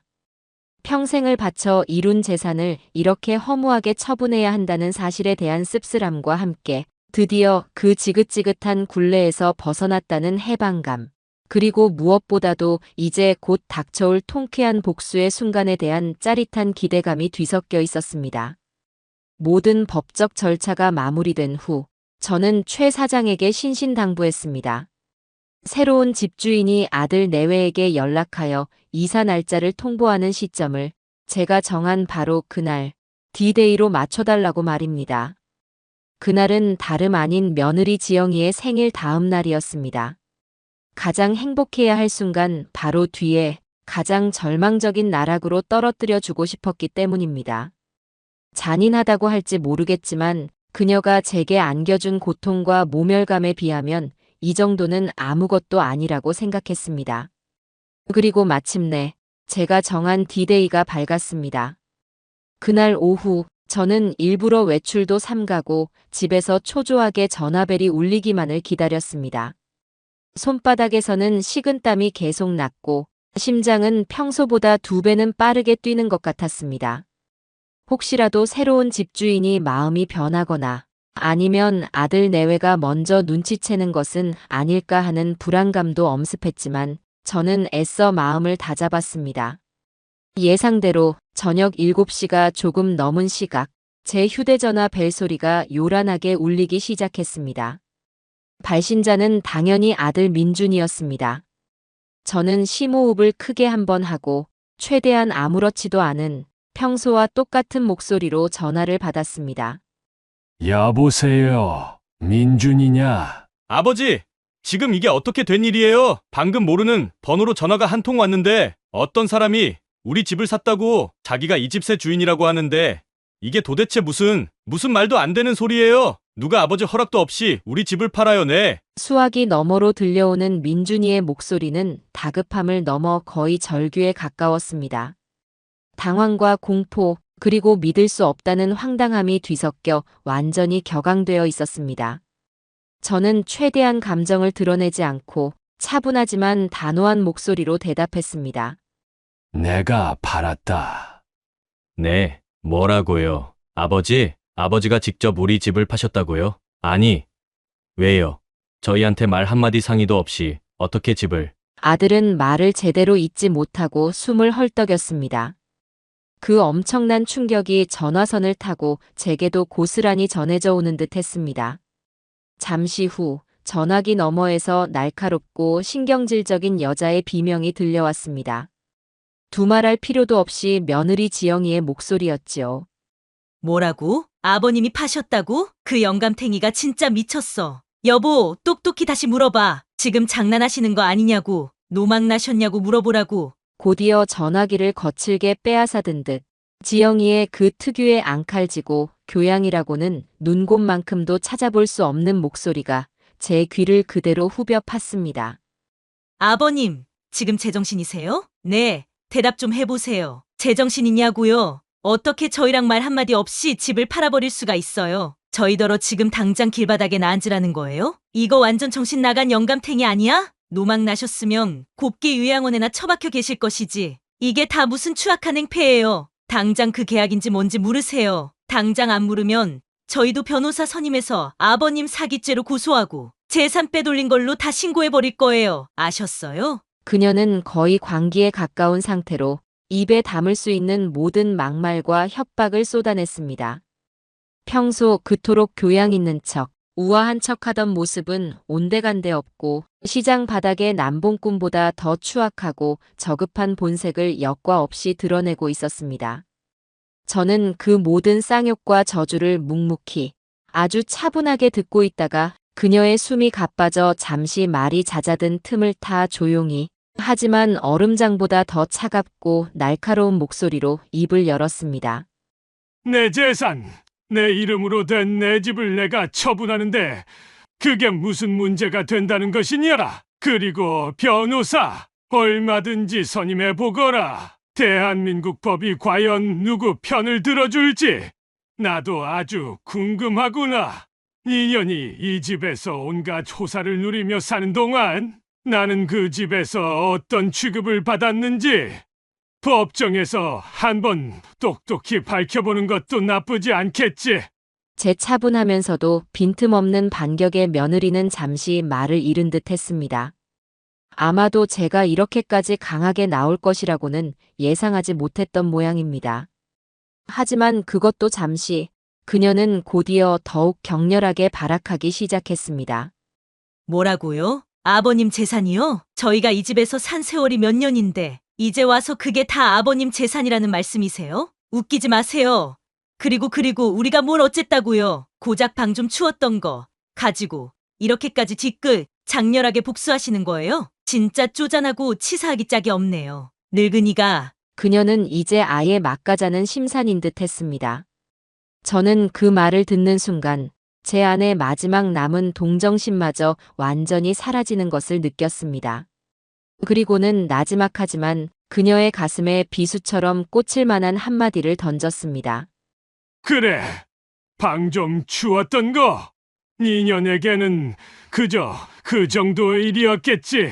아파 죽어가는 시아버지에게 5월이라 춥지도 않은데 유난 떤다고. 전기장판 그거 창고 깊숙이 처박아 놔서 꺼내기 귀찮으니까 그냥 좀 참고 자라고 했던 그 말 기억 안 나는 모양이구나. 제 말에 며느리는 순간 숨을 헛하고 삼키는 듯 했습니다. 잠시 동안 전화기 너머로 아무 소리도 들리지 않았습니다. 그 짧은 침묵은 그녀의 당혹감과 분노, 그리고 어쩌면 아주 약간의 죄책감까지 뒤섞인 복잡한 감정의 표현이었을 겁니다. 저는 그 틈을 놓치지 않고 마지막 결정타를 날렸습니다. 그래, 너 말대로 이제 너희는 난방비 걱정 없이 마음껏 살 수 있게 됐으니 얼마나 잘된 일이냐. 앞으로는 추위에 덜덜 떨 일도 가스비 걱정할 일도 없을 테니 말이다. 물론 니년이 그토록 애지중지하며 온갖 사치품으로 채워 넣었던 그 안락한 집에서는 더 이상 살 수 없겠지만 말이다. 창고에 고이 모셔두었던 그 귀찮은 전기장판은 이사 갈 때 꼭 잊지 말고 챙겨가거라. 새로 이사 갈 집은 5월에도 보일러가 잘 안 나올 수도 있으니 말이다. 아참, 5월에는 원래 전기장판 같은 거 안 쓰는 거랬지. 내가 깜빡했구나. 하하. 제 비웃음과 조롱이 섞인 목소리에 며느리는 이성을 완전히 상실하고 전화기 너머로 온갖 동물적인 괴성과 함께 저주와 악담을 퍼부었습니다. 이 악마 같은 늙은 여우. 내가 절대로 가만두지 않을 거야. 너 죽고 나 죽자. 내가 니놈의 아들 인생까지 완전히 다 망쳐놓고 말 테다. 두고 봐, 이 개자식아. 차마 인간의 입에서 나왔다고는 믿기 힘든 욕설과 저주까지 섞어가며 발악하는 그녀의 목소리를 들으며 저는 오히려 이상할 정도로 차분해지는 것을 느꼈습니다. 그래, 저것이 바로 니년의 본 모습이었구나. 더 이상 위선적인 가면을 쓸 필요도 없이 밑바닥까지 다 드러내는구나 싶었습니다. 저는 그녀가 제풀에 지쳐 거의 실신할 지경에 이르도록 실컷 떠들게 내버려 두다가 그녀의 목소리가 거의 갈라져 나오지 않을 무렵 아주 조용하고 냉정하게 말했습니다. 이제 네 천박한 볼일 다 봤으면 그만 끊겠다. 그리고 다시는 두 번 다시는 나한테 전화하지 마라. 네 더러운 목소리를 듣는 것만으로도 구역질이 나니까. 그리고 저는 미련 없이 아주 단호하게 통화 종료 버튼을 눌렀습니다.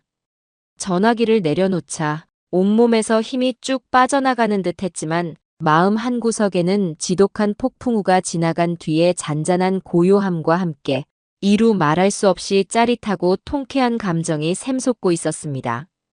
그래, 이제 드디어 시작된 것이다. 진짜 지옥이 어떤 것인지 니년에게 아주 뼈저리게, 처절하게 가르쳐줄 시간이 온 것이다.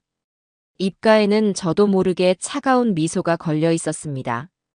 그날 밤 아들 내외의 집에는 그야말로 핵폭탄이 떨어진 듯한 대혼란이 펼쳐졌을 것입니다. 저는 그 모습을 직접 보지 않아도 눈에 선하게 그려졌습니다.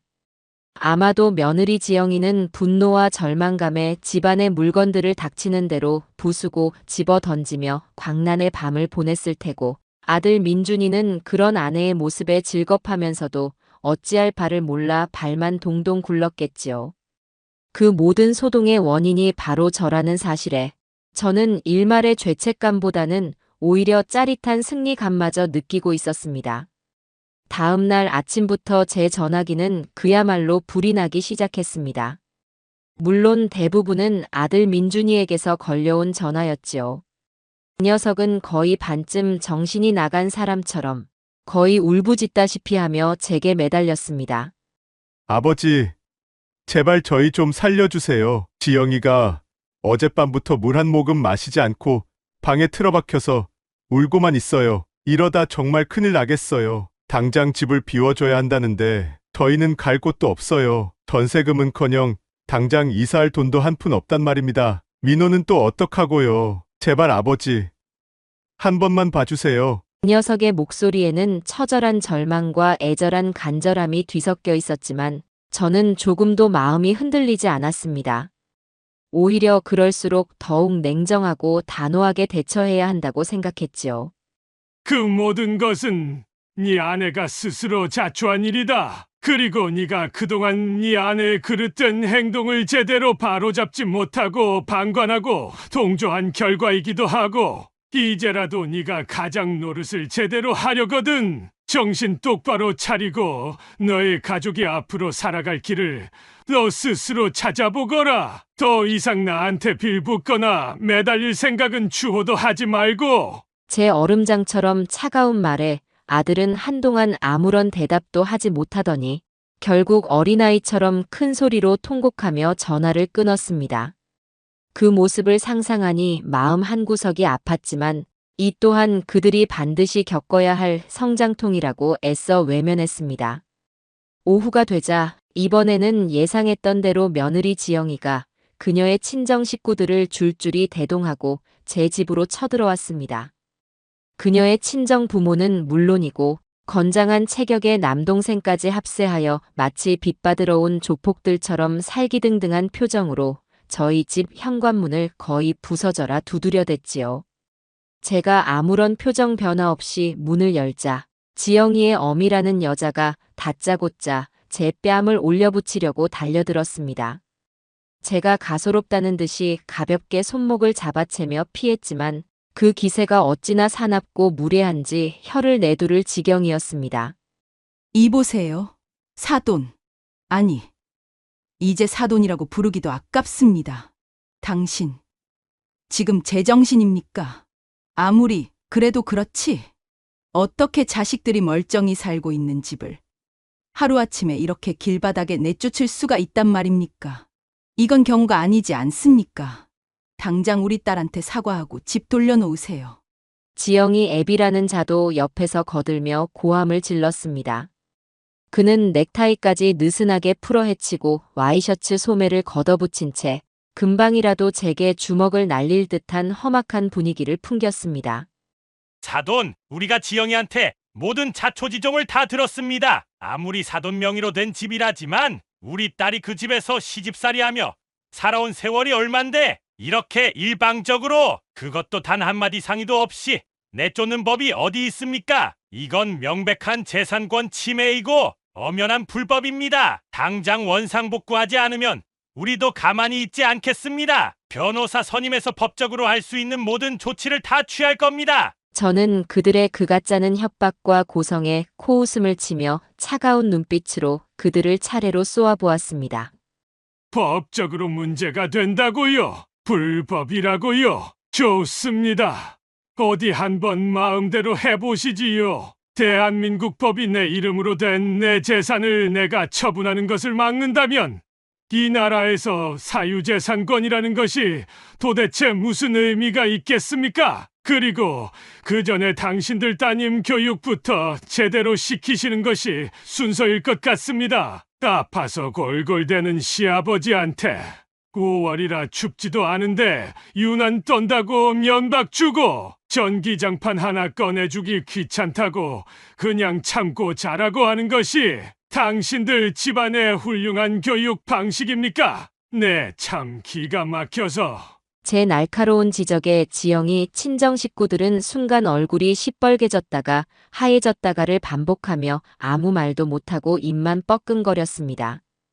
특히 전기장판 이야기가 나오자 지영이는 고개를 푹 숙인 채 쥐구멍에라도 숨고 싶은 듯한 표정을 지었습니다. 아마도 그녀 역시 자신의 그 행동이 얼마나 어처구니 없고 파렴치한 것이었는지 이제야 조금은 깨달은 모양이었습니다. 그제야 상황이 자기들에게 절대적으로 불리하다는 것을 직감한 듯 그들의 기세는 한풀 꺾여 있었습니다. 그리고 당신들 지금 내 집에 허락도 없이 무단으로 침입해서 행패를 부리고 나를 협박하고 있다는 사실을 분명히 알고 계시오. 당장 이 집에서 나가지 않으면 나는 즉시 경찰에 신고하여 당신들을 주거 침입과 협박죄로 고소할 것이오. 그때 가서 후회해도 소용없을 테니 알아서들 처신하시오. 제 단호하고 위협적인 태도에 그들은 결국 아무 소리도 못하고 서로 눈치만 살피더니 씩씩거리며 물러날 수밖에 없었습니다. 물론 돌아가면서 지영이 어미는 두고 봐라. 이 독사 같은 늙은이야. 우리 귀한 딸 인생 이렇게 망쳐놓으면 당신도 절대로 무사하지 못할 줄 알아. 라고 하며 악에 바친 저주를 퍼붓는 것을 잊지 않았지요. 저는 그들의 그 추악한 뒷모습을 보며 속으로 냉소를 보냈습니다. 그래, 어디 한번 해볼 테면 해보거라. 누가 이기는지 끝까지 가보자꾸나. 며칠 뒤 이번에는 며느리 지영이가 혼자 저를 찾아왔습니다. 며칠 전 친정 식구들을 등에 업고 와서 기세등등하게 행패를 부리던 모습은 온데간데 없고 잔뜩 풀이 죽어 헬쑥해진 몰골로 눈물까지 글썽이며 제 앞에 털썩 무릎을 꿇었습니다. 아버님, 제가 정말 죽을 죄를 지었습니다. 다 제 어리석은 잘못입니다. 제가 아버님께 너무나도 버릇없고 못되게 굴었습니다. 정말 죄송합니다. 아버님.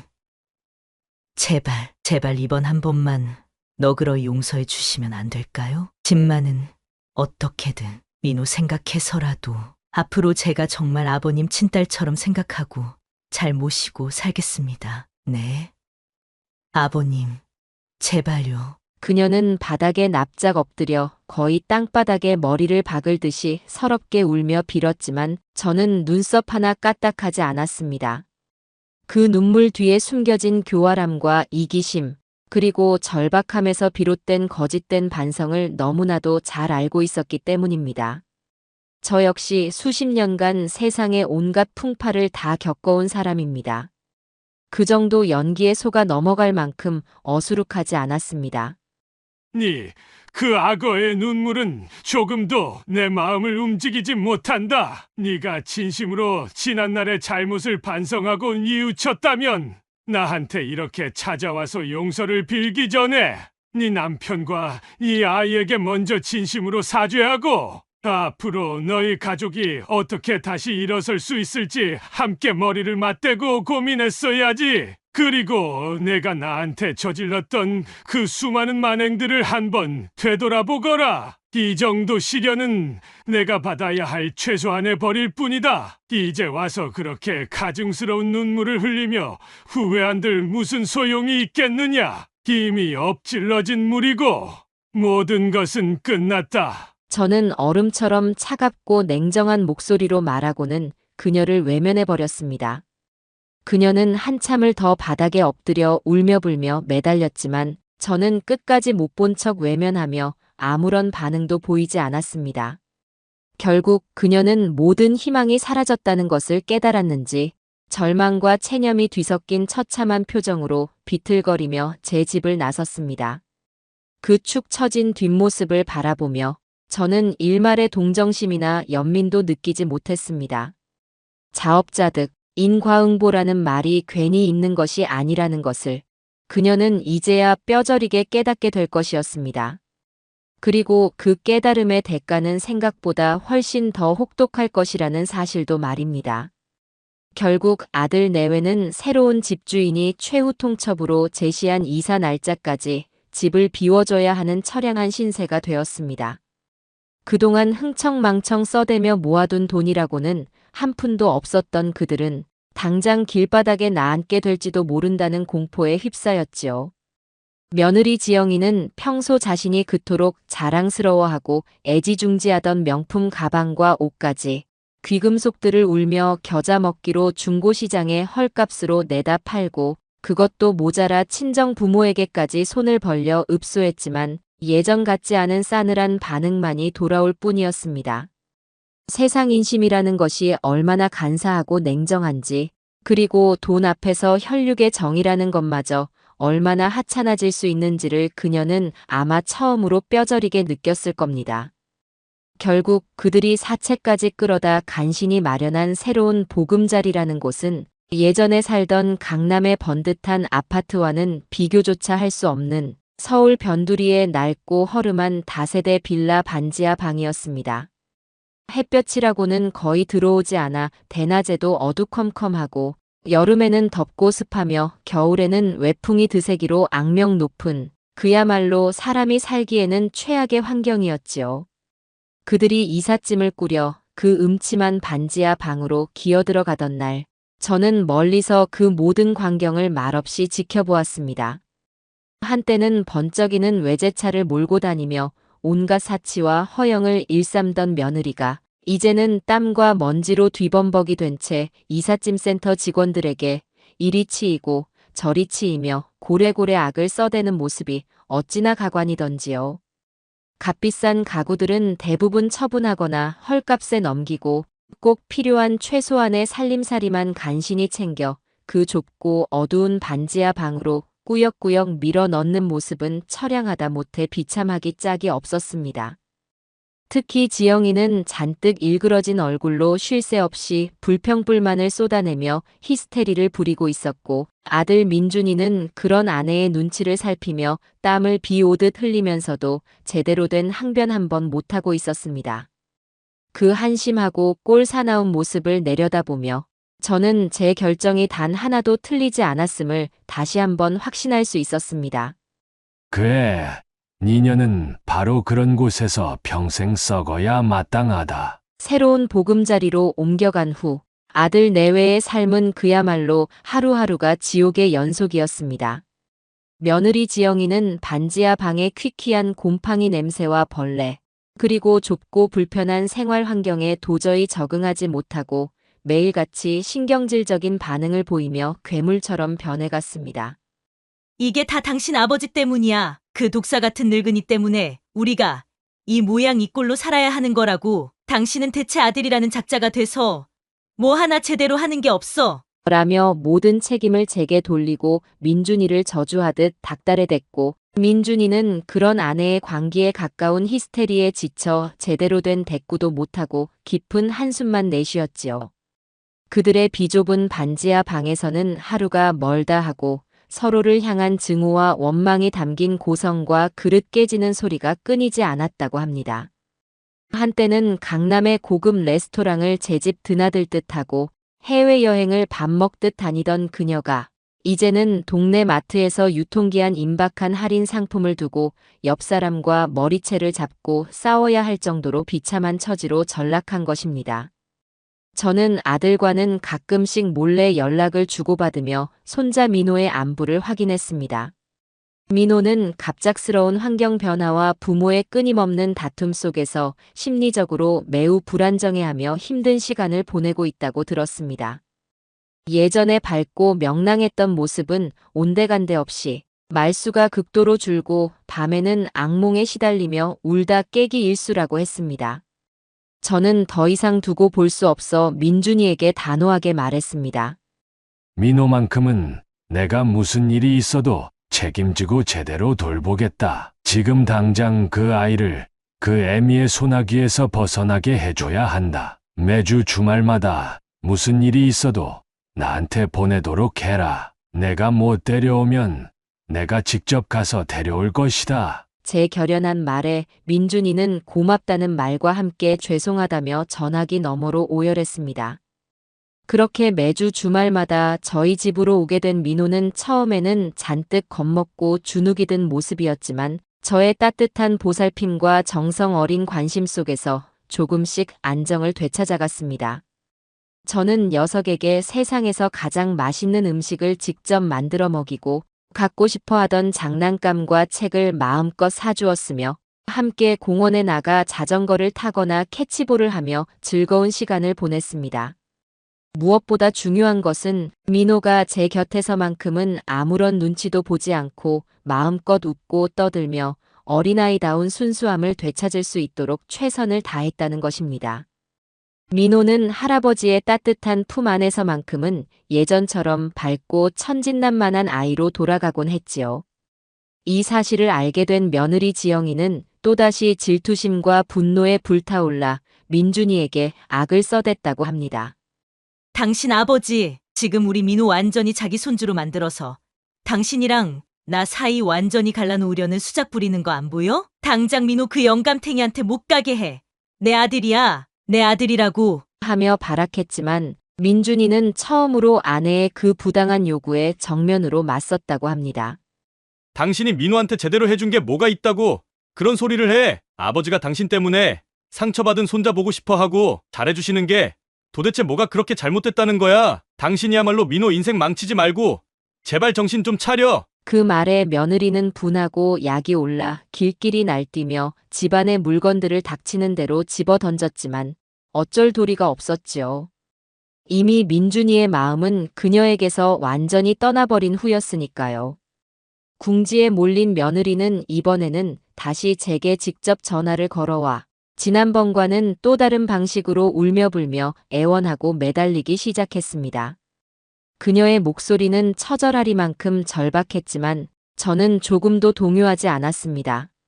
아버님, 제가 정말 다 잘못했어요. 제가 아버님께 죽을 죄를 지었습니다. 제발 저희 좀 불쌍히 여겨주세요. 이대로 가다가는 저희 가족 정말 다 같이 길바닥에 나앉아 죽게 생겼어요. 민호가 너무 불쌍하잖아요. 아버님, 제발 예전에 살던 그 집은 이제 바라지도 않아요. 저희 식구 3명 그냥 발 뻗고 잘 수 있는 아주 작은 아파트라도 하나 다시 얻어주시면 안 될까요? 제가 앞으로 아버님께 평생 종처럼 살면서 그 은혜 절대로 잊지 않고 갚겠습니다. 네.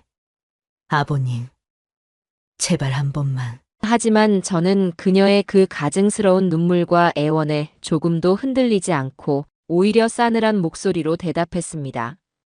네가 진심으로 지난날의 모든 잘못을 뼈저리게 반성하고 새 사람이 되겠다고 다짐한다면 지금이라도 너 자신의 두 발로 당당하게 일어서거라. 네 남편과 함께 힘을 합쳐서 밑바닥부터 다시 시작하는 용기를 보여란 말이다. 나는 더 이상 너희 부부의 그 지긋지긋한 인생사에 관여하고 싶지 않다. 그리고 사랑하는 내 손자 민호는 내가 앞으로 아무런 부족함 없이 세상 누구보다 훌륭하고 행복하게 키워낼 테니 그 점에 대해서는 조금도 걱정하지 말고 내가 과거에 나에게 함부로 내뱉었던 그 모든 독한 말들 5월에 전기장판은 무슨 귀찮다 유난 떤다 늙은이가 주책이다 그 말들이 상대방의 가슴에 얼마나 깊은 상처와 고통을 남기는지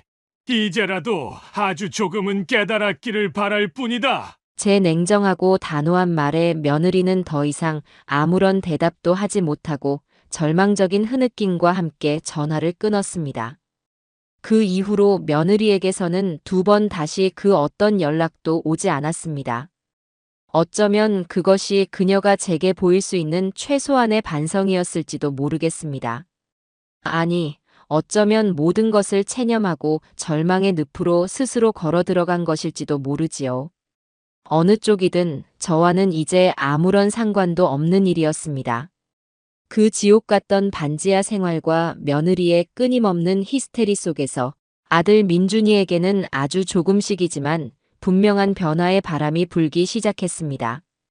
그는 더 이상 아내의 등살에 못 이겨 질질 끌려다니던 과거에 무능하고 우유부단한 남편이 아니었습니다.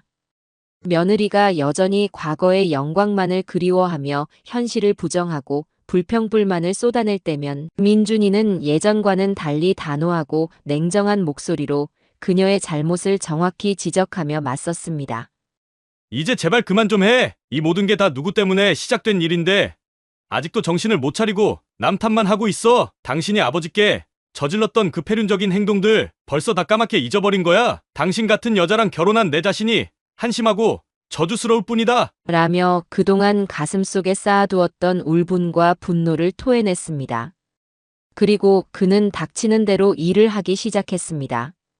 예전처럼 번듯하고 안락한 사무직은 아니었지만 건설 현장 인부, 야간 대리운전, 새벽 신문 배달 등 몸이 부서져라 힘든 육체 노동도 마다하지 않고 억척같이 돈을 벌기 시작했지요.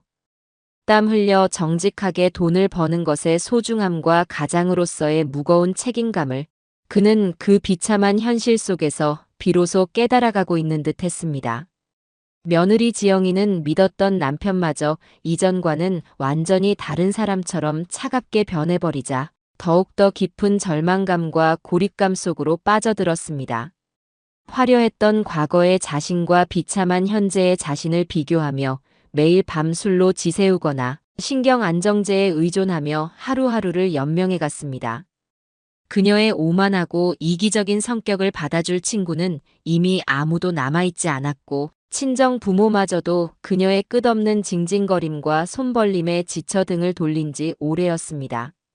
당장 먹고 사는 문제가 코앞에 닥쳤기에 그녀 역시 어쩔 수 없이 생전 처음으로 허드렛 일이라는 것을 시작해야만 했습니다.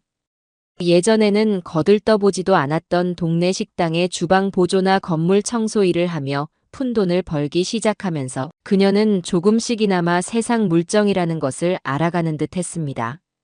물론 그 과정이 결코 순탄치만은 않았을 겁니다. 자신이 과거에 다른 사람들에게 얼마나 오만하고 무례하게 굴었는지 반대로 자신이 그런 무시와 천대를 직접 당해보면서 비로소 깨닫는 바가 있었을 테지요. 하지만 그녀의 그 뒤늦은 깨달음이 진정한 반성으로 이어질지는 미지수였습니다. 어쩌면 그녀는 끝까지 자신의 잘못을 인정하지 않고 그저 불운한 현실을 비관하며 평생을 살아갈지도 모를 일입니다. 저는 그들이 살던 집을 판 돈으로 우선 제 노후를 편안하고 안락하게 보낼 수 있는 조용하고 공기 좋은 근교의 실버타운에 새로 입주 계약을 마쳤습니다. 그리고 남은 돈의 상당 부분은 사랑하는 손자 민호의 이름으로 교육보험과 장기 성장형 펀드에 분산 투자하여 꼼꼼하게 묶어두었지요. 민호가 성인이 되어 자신의 꿈을 마음껏 펼치고 사회에 필요한 훌륭한 인재로 성장하는데 조금의 부족함도 없도록 든든하고 확실한 경제적 발판을 마련해주고 싶었습니다. 그것이 제가 할아버지로서 민호에게 해줄 수 있는 가장 큰 사랑의 표현이라고 생각했습니다. 그리고 아주 작은 일부는 평소 제가 남몰래 후원하고 싶었던 심장병 어린이를 돕는 재단과 독거노인 지원단체에 익명으로 기부했습니다. 돈이 인생의 전부가 아니라는 것을 누구보다 잘 알고 있지만 그 돈이 누군가에게는 절실한 희망의 불씨가 되고 따뜻한 온기가 될 수 있다는 사실에 저는 그 무엇과도 바꿀 수 없는 깊은 마음의 평화와 뿌듯함을 느낄 수 있었습니다. 그것은 어쩌면 그 지독했던 복수의 과정에서 제가 얻은 가장 값진 부산물일지도 모르겠습니다. 가끔 민준이가 민호를 데리고 제가 새로 입주한 실버타운으로 저를 찾아오곤 했습니다. 오랜만에 만난 민준이는 예전보다 훨씬 더 남자답고 듬직하며 책임감 있는 모습으로 변해 있었습니다. 그는 제 앞에 깊이 고개를 숙이며 진심으로 용서를 빌었습니다. 아버지, 그동안 제가 너무나도 큰 죄를 지었습니다. 정말 죄송합니다. 그리고 정말 감사합니다. 아버지 덕분에 제가 진짜 어른이 무엇인지, 가장의 책임이 얼마나 무거운 것인지 조금이나마 깨달아가고 있는 것 같습니다. 라며 눈시울을 붉혔습니다. 며느리는 여전히 껄끄럽고 민망한지 함께 오지 않았지만 민준이의 말에 따르면 그녀도 예전과는 아주 많이 달라졌다고 했습니다. 아직 완벽하게 과거의 잘못을 반성하고 새 사람이 되었다고는 할 수 없지만 적어도 예전처럼 아나무 인격으로 남을 무시하거나 함부로 행동하지는 않는다고요. 현실의 냉혹함과 세상의 무서움을 깨달은 탓이겠지요. 저는 그런 아들의 변화된 모습을 묵묵히 지켜보며 나지막하지만 단호한 목소리로 말했습니다. 나는 이제 지난날의 모든 것을 다 잊기로 했다. 중요한 것은 너희 부부가 앞으로 어떻게 살아가느냐 하는 것이다. 그리고 그보다 더 중요한 것은 사람이 사람에게 절대로 해서는 안 될 짓이 있다는 것을 항상 마음속 깊이 명심하고 늘 겸손하고 감사하는 마음으로 살아야 한다는 것이다. 그것이 바로 인간의 도리다. 제 진심 어린 충고에 민준이는 아무 말 없이 다시 한번 깊이 고개를 숙였습니다. 저는 그 모습에서 아주 작은 희망의 불씨를 발견할 수 있었습니다. 어쩌면 제 아들은 그리고 제 손자는 이제부터라도 새로운 삶을 살아갈 수 있을지도 모른다는 그런 희망 말입니다. 그로부터 몇 년이라는 시간이 쏜살같이 흘러갔습니다. 저는 제가 선택한 실버타운 생활에 완벽하게 적응하여 그야말로 평온하고 만족스러운 황혼의 나날을 보내고 있었습니다.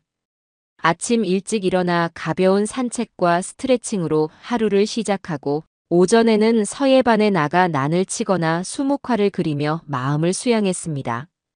오후에는 마음이 맞는 좋은 이웃들과 함께 게이트볼을 치거나 탁구를 즐겼고 저녁에는 도서관에서 빌려온 책을 읽거나 잔잔한 클래식 음악을 들으며 사색에 잠기기도 했습니다. 더 이상 눈치 볼 사람도 없었고 저를 괴롭히거나 상처 주는 사람도 없었습니다. 오로지 저 자신만을 위한 시간, 저 자신만을 위한 삶을 살아가면서 저는 제 인생에서 그 어느 때보다도 깊은 행복감과 흔들림 없는 마음의 평화를 되찾을 수 있었습니다. 명절이나 제 생일이 다가와도 저는 더 이상 아들 녀석의 집에 갈 일도 그 악몽 같았던 며느리가 차려주는 보기에도 불편하고 먹기에도 불편한 식사를 억지로 받을 일도 없었습니다. 오히려 민준이가 훌쩍 커버린 민호를 데리고 제가 살고 있는 이곳 실버타운으로 저를 찾아왔습니다. 그때마다 며느리 지영이는 이런저런 구차한 핑계를 대며 함께 오지 않았지만 저는 그것이 조금도 서운하거나 아쉽지 않았습니다. 오히려 그녀가 오지 않는 것이 훨씬 더 마음 편하고 좋았습니다. 민준이와 민호, 이렇게 세 식구가 함께 보내는 시간은 그 어느 때보다 편안하고 정겹고 즐거웠습니다. 특히 민호는 이제 제법 사춘기에 접어들어 어른스러워졌지만 여전히 제 앞에서는 어린아이처럼 재롱을 부리고 애교를 떨며 저를 기쁘게 해주었습니다. 할아버지의 깊은 마음과 진심을 누구보다 잘 헤아릴 줄 아는 착하고 속 깊은 아이로 자라주고 있는 것이지요. 어느덧 세월이 흘러 민호가 대학 입학을 앞둔 어느 가을날이었습니다. 민준이가 혼자 저를 찾아와 아주 어렵고 조심스럽게 입을 열었습니다. 아버지 다름이 아니오라 지영이가 아버지께 진심으로 사죄드리고 싶다고 합니다. 지난 몇 년 동안 자신의 잘못을 깊이 뉘우치고 반성하며 살았다고 염치 없는 부탁인 줄은 알지만 아버님께서 딱 한 번만이라도 만나서 용서의 말씀을 해주실 수 있으시겠어요? 그래야 지영이도 마음의 짐을 조금이나마 내려놓고 살아갈 수 있을 것 같다고 합니다. 저는 잠시 동안 아무 말 없이 창밖의 아름다운 단풍을 바라보았습니다. 지영이, 그 이름을 제 입으로 다시 되뇌는 것조차 불쾌했지만 아들의 간절한 부탁을 마냥 외면할 수만은 없었습니다. 하지만 이미 제 마음은 정해져 있었습니다. 아니다. 민준아, 나는 이제 그 아이를 더 이상 보고 싶지도 용서하고 싶지도 않구나. 용서고 뭐고 할 것도 이미 다 지난 일이다. 그저 다시는 내 인생에 그 어떤 방식으로도 엮이고 싶지 않을 뿐이다. 너희 부부가 앞으로 서로 진심으로 화해하고 잘 살든 아니면 각자의 길을 가든 그것은 전적으로 너희 두 사람의 선택이고 책임이다. 나는 더 이상 그 어떤 것에도 관여하고 싶지 않다. 그러니 이 일은 이것으로 깨끗이 있도록 하자. 제 단호하고 확고한 말에 민준이는 더 이상 아무런 말도 하지 못하고 그저 깊은 한숨과 함께 고개를 떨구었습니다. 저는 제 결정에 단 한치의 후회도 미련도 없었습니다. 어떤 상처는 시간이 아무리 흘러도 절대로 깨끗하게 아물지 않는 법이고 어떤 인간관계는 한 번 완전히 어긋나고 망가져버리면 두 번 다시 예전처럼 회복될 수 없는 법이니까요. 그것이 바로 세상의 이치이고 순리였습니다. 저는 창밖으로 눈부시게 펼쳐진 5월의 푸르른 실록보다 더 아름다운 만추의 황금빛 단풍을 한참 동안 바라보며 아주 나지막하지만 힘있는 목소리로 혼잣말처럼 중얼거렸습니다. 그래, 5월에도 독감에 걸린 늙은이는 전기장판 없이 살 수 없을 만큼 뼈가 시리게 추울 수 있는 법이다. 그걸 모르는 철없고 어리석은 것들은 이렇게라도 아주 뜨거운 맛을 한번 제대로 봐야만 정신을 번쩍 차리게 되는 게지. 보일러는 원래 추우면 당연히 켜고 더우면 당연히 끄는 것이다. 그게 세상의 순리고 이치다. 사람과 사람 사이의 관계도 마찬가지 아니겠는가. 상대방을 함부로 대하고 존중하지 않으면 이렇게 그 관계의 보일러는 영원히 꺼져버리고 마는 수가 있는 게야. 제 입가에는 과거의 그 쓰디쓴 냉소 대신 아주 오랜만에 느껴보는 진정으로 후련하고 통쾌하며 만족스러운 미소가 잔잔하게 떠올랐습니다. 이제야말로 제 인생의 보일러는 오롯이 제가 원하는 온도로 제가 원하는 만큼만 따뜻하게 가동될 수 있게 된 것입니다. 그리고 그 따스한 온기는 앞으로 남은 제 모든 날들 동안 오로지 저 자신과 제가 진심으로 사랑하는 손주 민호를 위한 행복과 평화로만 가득 채워질 것이었습니다.